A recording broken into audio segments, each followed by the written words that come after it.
Welcome to Freedom from Fire. As always, we'll give you a glimpse into the Philadelphia Fire Department and show you how you can keep yourself and your family safe. In today's episode, we'll highlight one of our long-standing cultural institutions here in Philadelphia. Stay here for Freedom from Fire.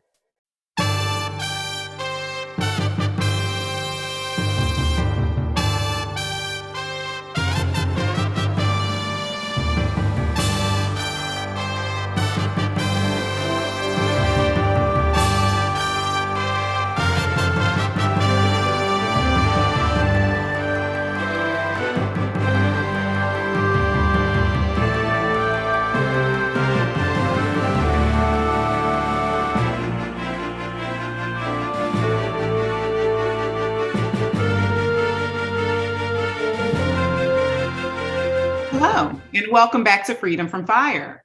I am your host, firefighter Camila Bayete. I am currently stationed in our department's Fire Prevention and Code Division, where community risk reduction efforts are a primary goal. In our world of public safety, we take great pride in serving our community. This Black History Month, I will spotlight one of the premier cultural institutions in the community we serve. Right across from Engine 1, Ladder 5 is the Philadelphia Clef Club of Jazz and Performing Arts at Broad and Fitzwater Streets. The Philadelphia Clef Club of Jazz and Performing Arts was founded in 1966 by James Adams and members of Local 274 as the local's social club. Local 274 was Philadelphia's African American Musicians Union. At a time when the city's African American musicians struggled for political, economic, and cultural recognition, Local 274 gave them representation and broke a tradition of segregation. With members such as John Coltrane, Dizzy Gillespie, Jimmy Smith, Lee Morgan, Philly Joe Jones, Grover Washington Jr., the Heath Brothers, Nina Simone, and Butch Ballard, Local 274 was crucial to the growth of a thriving jazz scene in Philadelphia. When it dissolved in 1971, Local 274 was the last independent African American musicians union in the United States. The Philadelphia Clef Club continued to function as a social club until 1978, when it expanded its activities to include jazz performance, jazz instruction, and the preservation of Philadelphia's rich jazz history. In 1995, the Philadelphia Clef Club established a new facility on the corner of Broad and Fitzwater Streets that houses classrooms, a performance space, recording facilities, and executive offices. The Clef Club of Jazz and Performing Arts is the first facility ever constructed as a jazz institution. Without further ado, joining us today from the Clef Club are its artistic director, Lovett Hines, and music educator and performer, Nazir Ebo. Mr. Hines, Nazir, thank you so much for joining us today. Thank you for having us. Thanks for having us. Yeah. Sure. All right. So first off, Mr. Hines, tell us how you became involved with the Clef Club in your role as its artistic director. Well, I started off, of course, as a musician, playing around Philadelphia and in different areas around the United States. And I got called just by chance to started working with young people.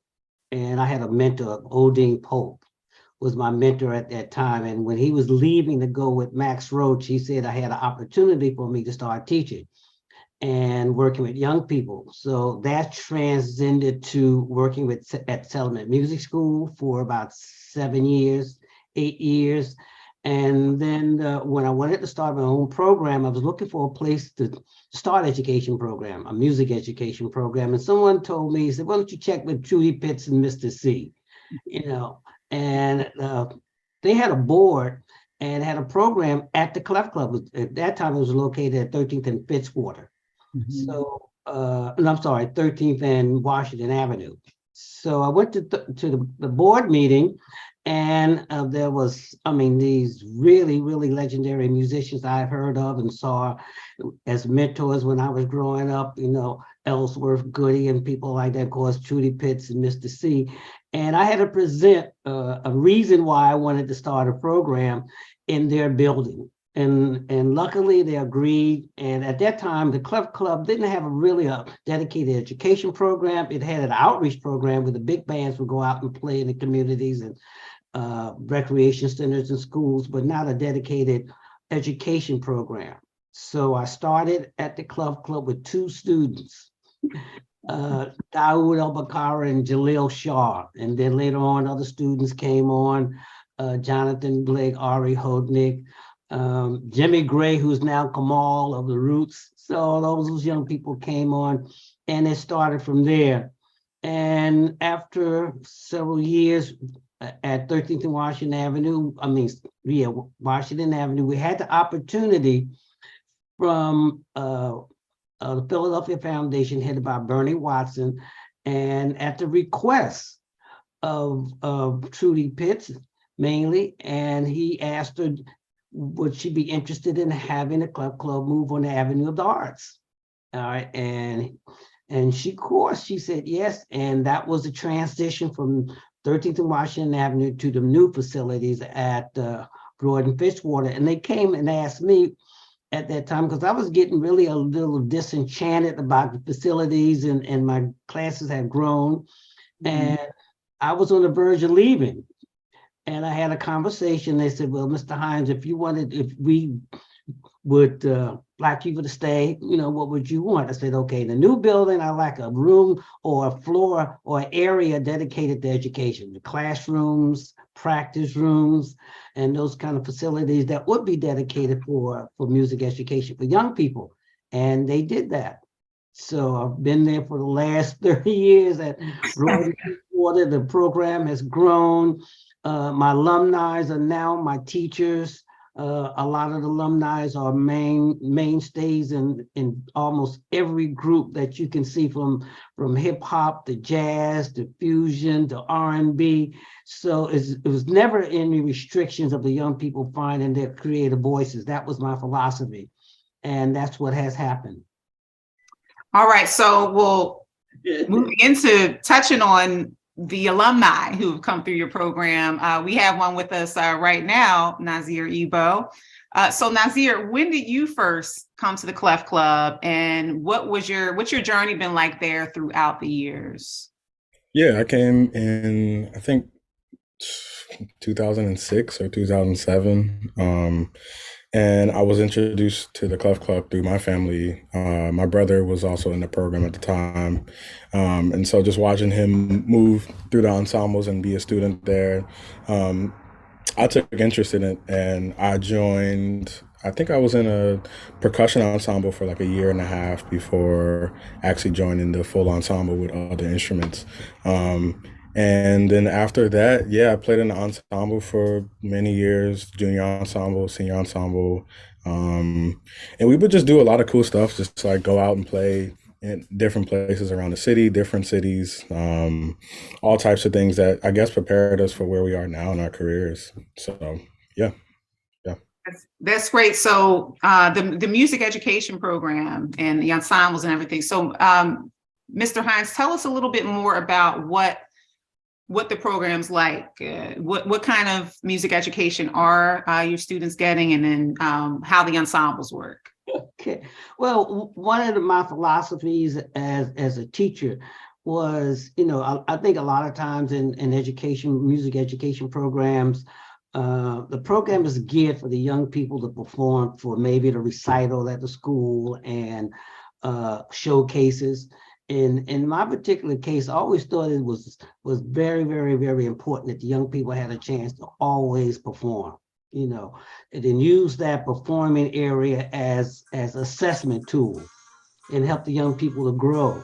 So we would play every place, perform and teach and work and perform every place, recreation centers, churches. Anytime we had a chance to play, of course, at the Clef Club doing recitals, but also outreach programs. And by doing and taking every opportunity to present the young people. And by doing those kinds of things, we created partnerships. And one of the partnerships was with Berklee College of Music. And with the Berklee College of Music, we had a chance to interact with other like organizations around the country. And it gave us a chance to see what other young people were doing and what other programs were doing. And with that program, we had a chance to take the kids all over America, from California to New York to Memphis, in the Berkeley Summit. And, I could be no, I'm not going to be ashamed that I'm bragging. And every place we went, I mean, nationally, we had the reputation of being a strong, really strong, powerful young group of musicians. Even when the musicians changed, we still kept that same quality. And we gained that reputation. And that's why I'm so proud of our young people. And I think what happens with that, by having that opportunity to test themselves, not with just local groups and or their friends or their peers in school, but actually on a national basis, it gave them that confidence and said, okay, if that's what they wanted to do, they had a clear picture of how it was and the level that you have to perform on to be recognized. So that has been my philosophy, to have these kids think of themselves as professionals from the very beginning and grow from there, and giving them the opportunities to do those kinds of things. Well, it definitely seems that the program prepares students well to transition into professional careers through those opportunities. So Nazir, can you tell us about share with us one of your most memorable experiences from performing in the ensembles there? Yeah, I'm trying to think what comes to mind. There was one actually. We were opening for somebody at the Clef Club. Someone was performing there, and somehow the scheduling got a little mixed up to the point where some of the students didn't show up and some did, and I remember it was almost like we just had to call an audible because we didn't have the full group, and I ended up just playing a duo set with me and my good friend Emmanuel Wilkins. And I think that moment, what it did for us was it allowed us to think outside of the box in a very short amount of time. Where, most times we're rehearsing and we have all this time to prepare. And in this moment, it was like things kind of went left. So we were like, look, man, we've been doing this long enough. And these are the moments that we have been prepared for. And we ended up just playing together, just the two of us, that whole set. And it was just like, wow, okay, that showed us what music really is, where it's just like, hey, you don't need a full group. You could just have yourself. And it's just like, it was a special thing for me. So yeah, that's one of my favorite moments of being a student at the Clef Club. So yeah. Adapt and overcome. Yeah, for sure. For sure. For sure. Oh, that's excellent. That's excellent. Mr. Hines, can you tell us what, in terms of teaching and being the artistic director there, what was a memorable experience for you, just in your experience with the students? Well, I have so many of them, but I want to piggyback on that particular incident. It was so funny because it was my fault that we didn't have all the members, and we were opening up for this major show, and the ensemble was supposed to play, and I thought I told the kids about it, and someone else was told the kids. Well, anyway, some of the kids didn't show up, and I was at another performance. And when I got to the Clef Club, I just remembered my mistake. When I got to the Clef Club, I think Emmanuel Wilkins' father stopped me at the door, and a couple other people stopped me at the door. They said, Mr. Hines, you missed it. I said, oh God, I messed up. I said, what happened? They said, you will not believe what happened on the stage. I said, what? And he said, just what it was. 2 of your kids started to play. And then I think they called an alumni to come in and play with them. I think Dawood El-Bakari came and joined them, right? But they said it was such a memorable occasion. It was such a powerful moment. And it was just the 2 of these kids just playing. Then later on, just 3, because the rest of the group didn't show up. Now, following them was a whole professional show that was following. That's who we were opening up for.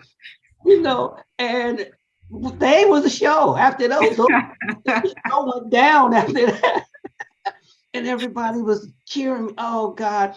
And I remember the kids came up to me and I said, I was apologizing, and then I remember these words. They said, Mr. Hines, this is what we've been waiting for. They were waiting for this opportunity because we've been doing it all the time. I gave, like I said, giving those young people that freedom so they can express themselves, and they used to play by themselves, drummer, saxophone, in groups, and they come to the Clef Club maybe once or twice a week. But the most important thing is to build that togetherness, that motivation among themselves. So they talked and on the phone, they interact with each other all during the week. They communicate with each other. And that was a chance for them to pull all those elements together and showcase it. And like I said before, everybody who followed those kids were really in trouble. Just recognized it. And look at what's happened. Both of these young men, and Nazir is modest, but both of these young men are on a high level. I mean, I guess maybe the highest level in the industry. Nazir going to tell you who he and his brothers playing with. And is going on, has a full contract with Blue Note Records, and all of them are playing professionally around the world, and someone say, what do you think is what keeps you in that moments like that, and watching how these young people use that moment and transcend to where they are now. So it's it's just spiritual, unbelievable. I just can't express how I feel when I talk about those kinds of experiences. Oh, well, that's amazing. That's amazing, and a testament to the preparation that they have in the program. All right, so we're gonna take a short break. All right, but when we return, we'll keep this awesome conversation going. So please stay tuned.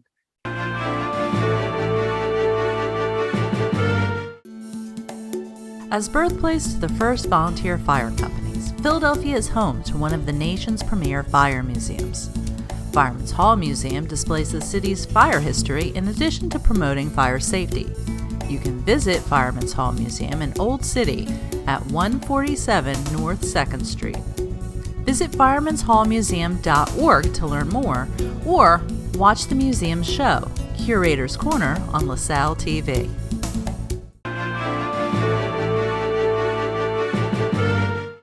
Welcome back to Freedom from Fire. I'm your host, firefighter Camila Bayete. We are talking to Clef Club Artistic Director Lovett Hines and music educator and performer Nazir Ebo. All right, so before the break, Mr. Hines was telling us about a little bit more about that experience you had, that duo. And so I want you to talk a little bit more about, he mentioned, some of the things you're doing professionally, opportunities that you've been afforded. So tell us a little bit more about that.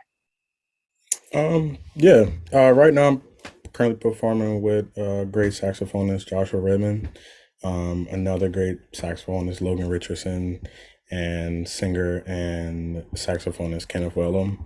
And so just being able to tour and play with those guys right now has been definitely amazing. I'm definitely grateful for all of these opportunities.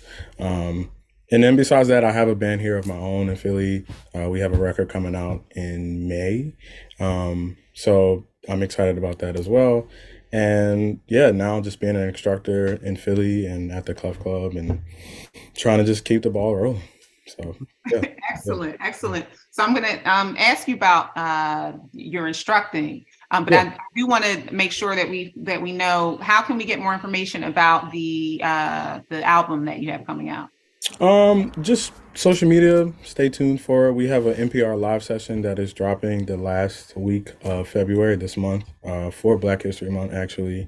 So that'll be on the NPR website. Also, you can find it at WRTI.com and on YouTube. So stay tuned for those things as well. Yeah. All right. Excellent. Thank you for that. All right. So you also mentioned you are an educator. Okay. Mm-hmm. So you're currently now teaching at the Clef Club, correct? Yeah. Yep. All right. So tell me what that experience has been like, going through the Clef Club program as a student and now on the other side as an instructor.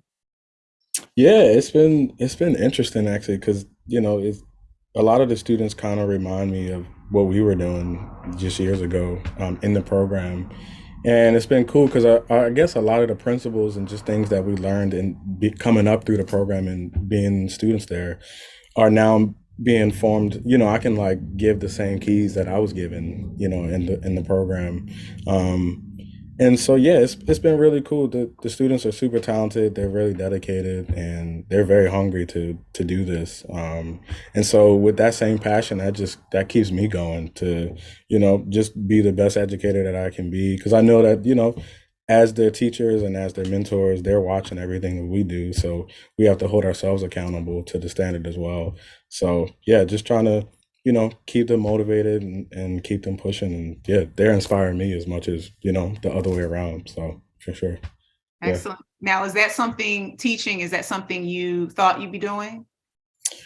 Honestly, probably not. I don't know. I think coming up, performance was such a heavy thing for all of us that, this was something that kind of just felt naturally to me. And yeah, I love it. I love it. So. Excellent, excellent. So on the subject of community risk reduction, all right, community risk reduction, the National Fire Protection Association defines it as the process to identify and prioritize local risks, followed by the integrated and strategic investment of resources to reduce their occurrence and impact. Reflecting on some of the issues impacting our city, such as violent crime, poverty, education inequities, how would you say the Clef Club is doing in addressing community risk through music education, performance, and outreach? I think one of the most important things about the Clef Club and organizations like the Clef Club, everything is for profit, so if you look at how do we subsidize our program, if I would charge every student, to take lessons and get the quality of lessons that is afforded them, and the dedication, like you heard Nazir, the dedication these young people bring, and they should be compensated for it, it'd be almost impossible. So I come in with the mindset that, we want to accept every young person that we can, right? And then the second part of the institution, find ways to fund that program. We try to find as many resources that we can, so we don't have to turn anybody away. The thing about it is, and then the other part of it, we want to make the program so compelling. We want to make the program interesting, so jazz is not these young person's music. So we got to take them in what they're hearing, but make it to a point where they say, okay, I hear Ludacris or I hear somebody or Questlove, but how did they get to that point? How did they get that point of excellence? We say, okay, well, they learned music, learn how to read, write, they learn how to play their instrument, get a great sound on it, then they can create. So we want to instill that. But the most important thing is to get these young people where they are, try to make it equitable so they can participate. And once they participate, try to also not only be a teacher.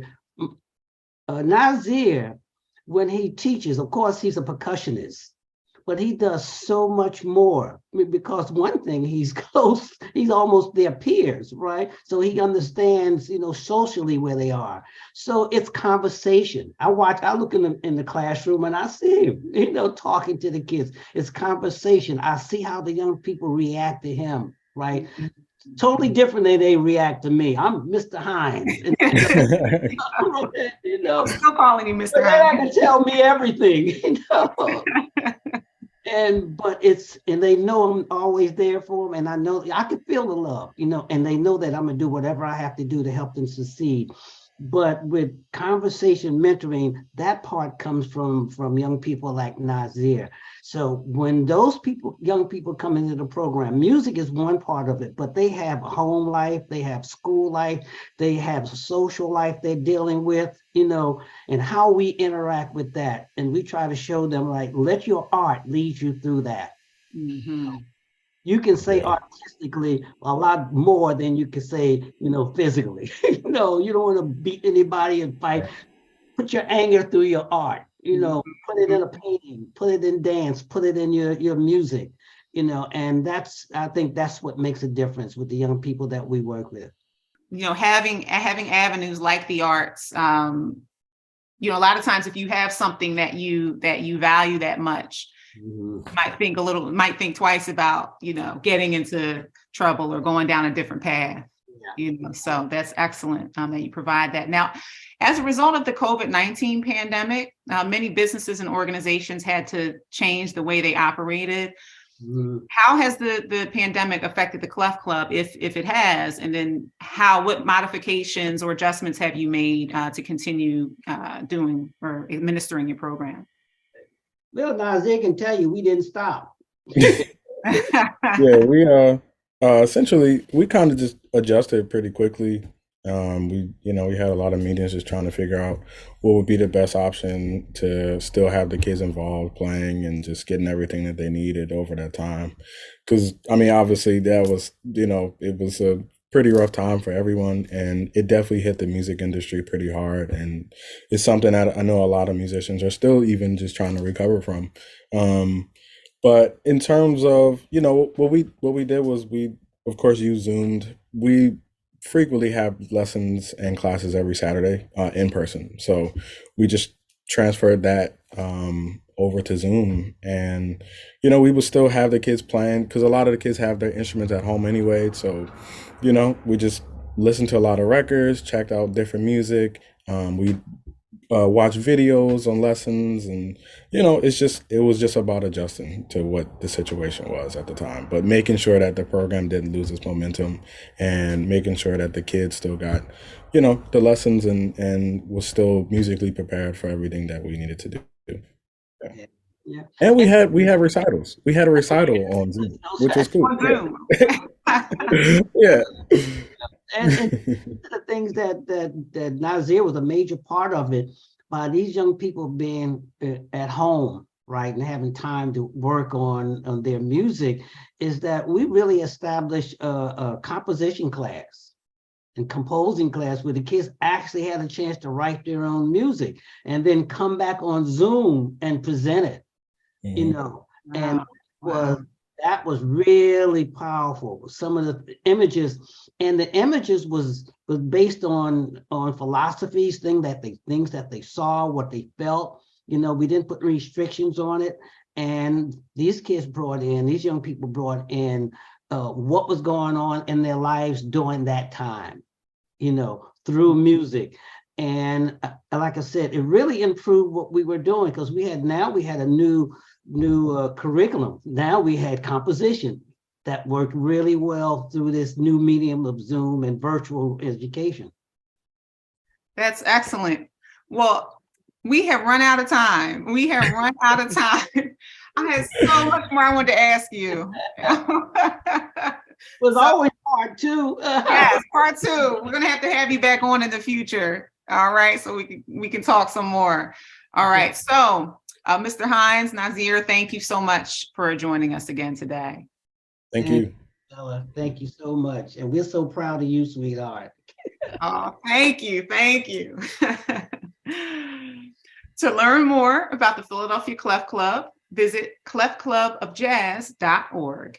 And if you would like to keep up with our show, Freedom from Fire, look for us on Verizon Channel 36, Comcast Channel 56, and LaSalle TV's YouTube page. Also, check out Fireman's Hall Museum, located at 147 North 2nd Street, and meet with our museum curator, firefighter Brian Anderson. I would like to once again thank our guests for joining us today. I also would like to thank you for tuning in and watching. So until next time, as Mr. Hines would say, keep swinging, stay safe, and tune in next time for Freedom from Fire.